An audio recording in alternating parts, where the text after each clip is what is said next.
Yeah, it's April 2nd, about 2:15 in the morning, and I am self-quarantining as most of us are. I've noticed what helps with that is exercise. I'm thankful where I'm at. I can still go for a walk. So my wife and I have been going for almost about 2-hour walks every day. We go to a church where there's the Stations of the Cross, and we're able to sit there, and so half an hour of that is just sitting there at the Stations of the Cross. But it's so good to be able to get out and to be able to walk. We can be afraid of viruses, and of course we should be cautious, but after not having exercised for over 2 weeks, I realized after one long walk what I needed to be concerned with is my lack of exercise. So I hope you're getting exercise. I hope you're able to go for a walk. And if you're not, go to the basement and wherever you are, sit-ups, push-ups, pull-ups, barbells, whatever you've got. But it's important to exercise your body every day. It needs it, right? Not a joke. So that's been wonderful. That's kind of a highlight of each day. And I've been learning new guitar chords. So that's fun. Something that I can do while I like to listen to President Trump each day, but some of those can be even 2 hours. I put them at 1.5 speed, or sometimes at 1.75 speed. And, but anyway, it's still a long time, so put together my little playlist from YouTube and play guitar while I'm listening to it. So that passes some time. And of course I'm able to work from home, so that's great. To be able to I'm just saying it's important to have things to do. Even sitting on the front porch with my son, that's nice. He's home. Made it out of Phoenix, Arizona just in time. So I'm glad he's here with us in Michigan. And, of course, reading whatever during the day, listening to an audiobook. But whatever, it's just important to keep ourselves engaged. Otherwise, cabin fever is a real thing. Solitary confinement. I think it's a form of cruel and unusual punishment. People lose their marbles there, sometimes within the first hour in prison. So, we have to have common sense and know how to handle these times. But, I want to share some things that are very encouraging to me. I hope to you. So I ran across this prayer. I read through a prayer book now and then, and it's called Manual of Prayers. It's my favorite one. It's, let's see now. It's put out by the Pontifical North American College in Rome, compiled by the Reverend James D. Watkins. So this prayer I want to share is Complete Trust in God, St. Francis de Sales. He died in 1622. Do not look forward to the changes and chances of this life with fear. Rather, look to them with full confidence that, as they arise, God, to whom you belong, will, in his love, enable you to profit by them. He has guided you thus far in life. Do you but hold fast to his dear hand, and he will lead you safely through all trials. Whenever you cannot stand, he will carry you lovingly in his arms. Do not look forward to what may happen tomorrow. The same eternal Father who takes care of you today will take care of you tomorrow and every day of your life. Either he will shield you from suffering, or he will give you an unfailing strength to bear it. Be at peace then, and put aside all useless thoughts, all vain dreads, and all anxious imaginations. So is St. Francis de Sales saying, be ignorant, be so heavenly minded that you're no earthly good. Pick your phrase, right? No, he was very effectual in the world. That's obviously not what he's meaning. But, fear is bad for your heart. literally, physically, that's not an option. That just cripples you. So, no, we shouldn't fear. Does that mean we should be ignorant? No, we shouldn't be ignorant. So as far as what we're facing now, yeah, we're facing a lot. This is a real time in the history of humanity, I do believe. And I'm not ignorant of that, and I'm not making light of that, and I'm not choosing to be ignorant as best I can. But also, it's unhealthy to wallow in so much news. If that makes you fearful, that fear paralyzes you, paralyzes your action, paralyzes your thinking, and literally is bad for your physical heart. So having faith at a time like this, wouldn't want to be without it, that's for sure. I say without it, as though it's just a mind game, a strategy.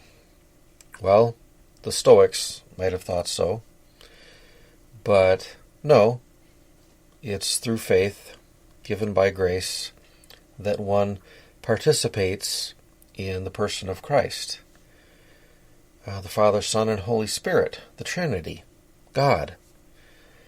To know that we have a relationship with this God who is all trustworthy, who knows what's going on, who will not be mocked.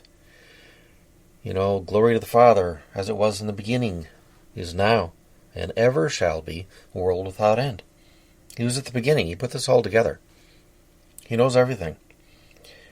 He presently is sustaining the world. Without his doing that, this would all disappear. And no, that's not a good thing, because God created the world and it was good. We are in God's image. That's good. So I'm not nihilistic. I'm not, some kind of utilitarian calling for the end of suffering, ideally meaning the end of the human race practically. No, I'm not calling on people to quit having children, as though humanity, is a scourge of the earth. No, I don't believe in Pachamama or Mother Earth or the Earth Goddess. I don't worship a rock. I have a personal relationship with the God who created everything and is presently sustaining everything. And we all, each of us, beautifully and wonderfully made, says the proverb. So he's also, in the beginning as now and ever shall be, world without end. All glory is to God for eternity. So none of this is taking God by surprise. Does that mean then, well, if I just claim Psalm 91, I'm going to be fine? Maybe God has revealed that to you. Great. I don't have that revelation. I pray Psalm 91 periodically as it comes up, each month in the breviary, which is also a wonderful help to have a praying strategy the Catholic Church has put in place, been going on for 2,000 years, built on the prayers of the Jews in their Psalms for, many centuries before that. So, no, I don't wing it. I don't make it up on my own. I'm not a hodgepodge spirituality New Ager where I can kind of pick through the smorgasbord of spirituality. I just had a glass of wine. I guess I'll blame it on that. But, no, I'm glad to stand on the shoulders of giants, as they would say in academia, to know that no man is an island, to know that there are those who have gone before me in the faith, who I can benefit greatly from.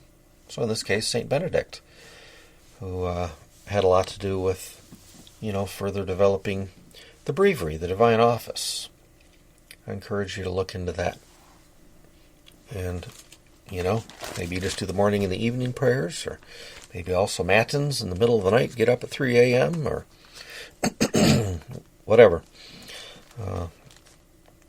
It's a great help, and I'm happy to have it, along with reading the Missal. That's a great help because it puts you on a rhythm.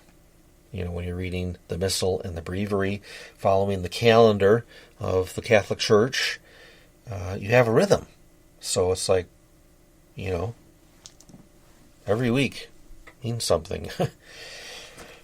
It's going somewhere. It keeps repeating year after year.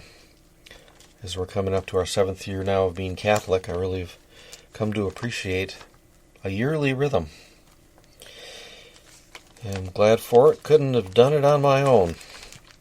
Anyway, going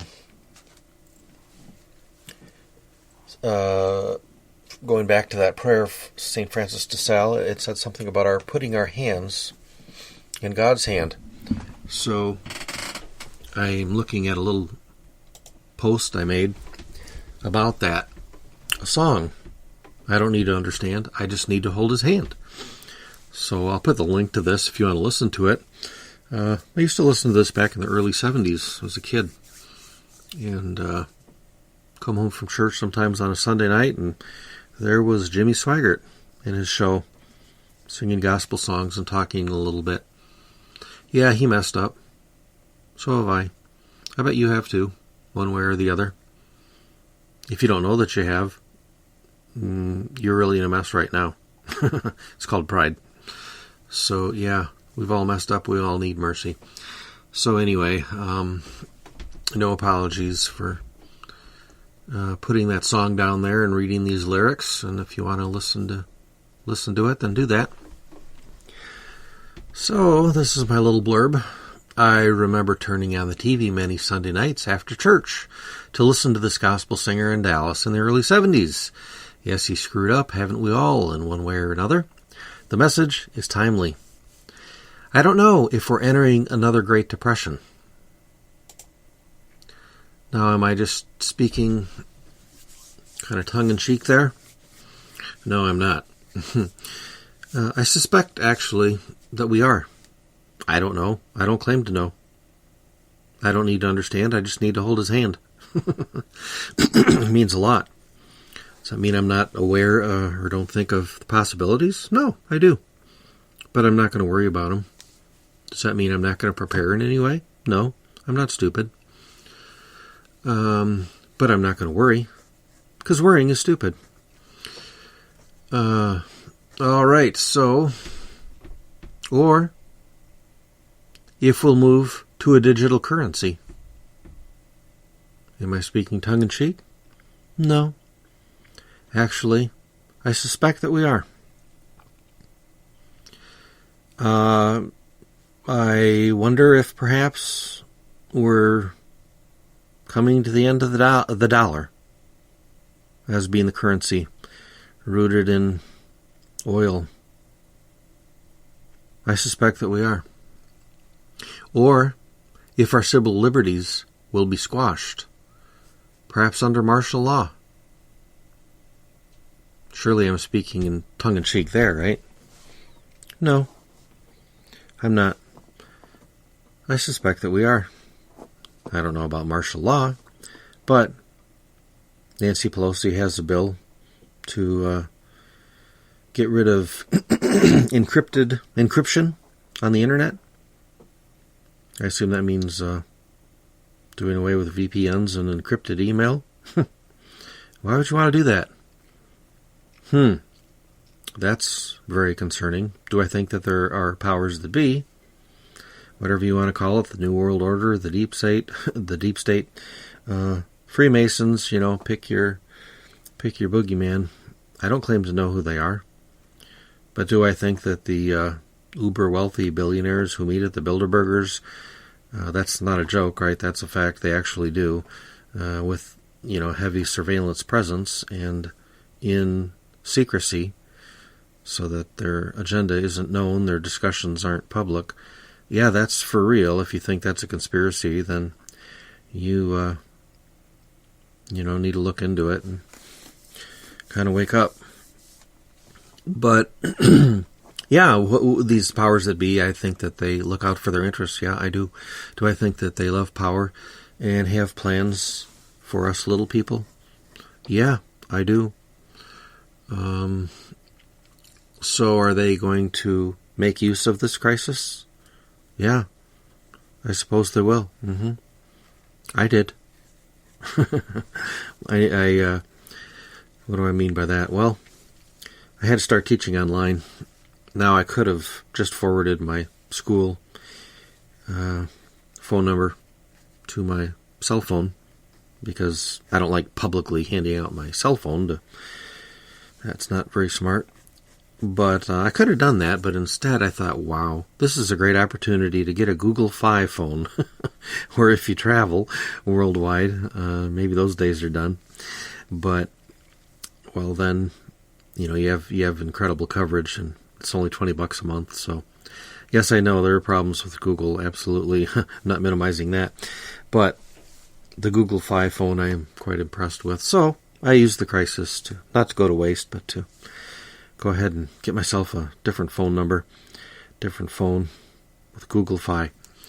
Anyway, do I think the uber wealthy who lust for power and have plans for their version of utopia, that they won't let their crisis go to waste either, put it to good use for their agenda? Yeah, I certainly do. And yeah, I think that means, governments following us by our cell phones. I mean, the kind of unbelievable power, we could go on and on with this, and you're probably aware of it, right? But the kind of surveillance state that we're all coming under, we've all been under for a while now, and increasingly more and more, turning maybe into like some Chinese kind of social credit system. No, I don't think that's far-fetched at all. Is it all for making away the digital currency and the surveillance state and heading toward this 1984 sort of utopia, preparing for the beast, the Antichrist? Maybe, I don't know. Maybe that's 1,000 years off. I have no way of knowing. But anyway, am I concerned? Yeah. Do I think it seems that's where it's going? I do. Okay, or if we'll experience serious civil unrest. Yeah, I suspect I already thought without this situation we're in now that that's a real possibility. Especially, let's say Bernie Sanders gets bumped again. I mean, he's not getting his numbers, right? Who knows what the DNC could look like this summer? Just that alone. At least in a, 1968, 1969, I forget, kind of Democratic National Convention calling out the National Guard. I kind of suspect that, but with people being told to stay indoors, I mean, at least a month. Do I think it's just a month, just the month of April? Well, I hope so. I sort of doubt it for some cities anyway, and to think that could turn into civil unrest. Yeah, I would suspect so.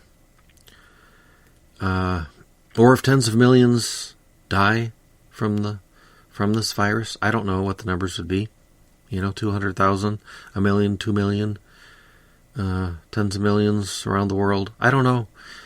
But, yeah, a lot of people will die. A lot of people will get it. I'm in my upper 50s. I certainly need to be walking more because, yeah, I'm overweight. So, once you get it, you could well be gone 3 weeks later. Of course, that can also happen to younger people. But I already know that I'm going to die. And I already know that this life is just a flicker in time compared to eternity. So in one way, it's sort of not news to me. Why? Because I don't care about my life? It doesn't matter? No. I want to be around for as long as God has me to be around, and to be there for my wife and my kids and others, grandkids, absolutely. But I don't know. None of us are promised. You might not make it through sleep tonight. I don't know. So best to live as though we're ready to breathe our last, because you well might be. Okay, but anyway, what do I know? I don't know any of this stuff. I've told you my leanings, which are sounding pretty dark. But it's not just what I think in a dark mood. I just think level-headedly, practically, after churning it over, I'm ready to just say it publicly that, yeah, this is what I suspect. Well, anyway, let me read the lyrics to the song. I don't need to understand. I just need to hold his hand. So, verse 1, life is like a mighty sea, so tossed and driven. Billows rise within the heart of every man. Storms so many times will leave the heart with questions. But I don't need to understand, just hold his hand. There's so much we don't know. But this has been this has been the human condition, right? I mean, just think Genghis Khan, the Vikings, Mao Zedong, Pol Pot. Now maybe we as Americans, if you're in America, haven't felt much, World War II, Europe felt that, but it wasn't on our shores. Not that we didn't pay dearly, but it wasn't on our shores. Same thing with World War I. So, same thing with Vietnam. Same thing with, Afghanistan and Iraq. Those wasn't on our shore. Of course, we had the Twin Towers come down. But anyway, throughout most of our history, we have not experienced what so many people in various parts of the world have experienced. I mean, going through horrendous times that radically change your way of life, that's not new to history. That's just normal. Matter of fact, how good we've had it, for the last 100 years is extremely abnormal, given the broad swath of history. So, the chorus, I don't need to understand, I just need to hold his hand. I don't ever need to ask the reason why, for I know he'll make a way through the night and through the day. I don't need to understand, I just need to hold his hand. He will make a way. Now, what way will he make? What way did he make for, Shadrach, Meshach, and Abednego? Well, there was an angel with them, and they were untouched. And it had a great impact on Nebuchadnezzar. That's a possibility. Being delivered from it. God powerfully using it to bring others to himself. And there are many other possibilities. So I read the Book of Martyrs every day, on and off anyway. And, so many of them are, throughout history, plenty of them through the Roman period and in the early church. And the suffering that the early martyrs went through was horrific. And that's what they were called to do. It was their blood, the seed of the martyrs, that grew the church. Well, maybe that's what we're called to. Maybe that's what I'm called to, or you. Martyrdom, or maybe contributing to the suffering of Christ and being purged through the suffering with a virus or whatever. Maybe lots of us will. Maybe I will, maybe you will. Well, then we suffer unto Christ, offering it up to him, not needing to know why. We're not going to be told everything. We're not the ones in charge here. We're the servants. So I'm not going to worry about it. I'm not saying I'm not going to be careful and do social distancing. Yeah, I'm responsible, but I'm not going to worry about it. God can bring good through suffering. And I'm not going to worry about understanding how he'll do that. But there's so much that we'll know from the perspective of eternity that we couldn't know here. What are the results going to be of what we're going through? I couldn't guess. I mean, I could speculate. That's interesting. Maybe if you're like writing some kind of a sci-fi novel or something in the genre of a 1984 or whatever, Brave New World. But outside of thinking for fiction, no, I don't know. But I don't have any doubt that at the end of what we're going through, life is never going to be as we've known it in plenty of ways, maybe quite fundamentally. I don't know. Okay, verse 2. When my life down here is through, and Jesus calls me to my home up there beyond the golden shore, I'll look back, review the path that lay before me. Then I won't need to understand anymore, because you'll know. Now, let's not fall into the sin of presumption, though.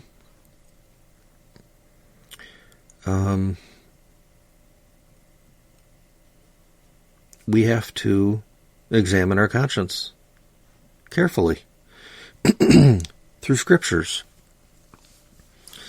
and make sure that, to the best of our understanding and conscience, that we're living a pure life. Because if you're not, God will not be mocked. You're not going to fool him. No, there's quite clear in Scripture that, if that means anything to you, that not everybody wins. And if Scripture doesn't mean anything to you, well, what about other life lessons, right? Is it the case that everybody gets a trophy just for showing up? Well, yeah, I guess that is true in our public education system now. But outside of that, no, that's not how life works. And that's not how God works either. So am I saying earn your salvation by being good enough? No, we could never do that. You have to accept God's grace. And none of us are going to be in heaven apart from God's mercy and His grace.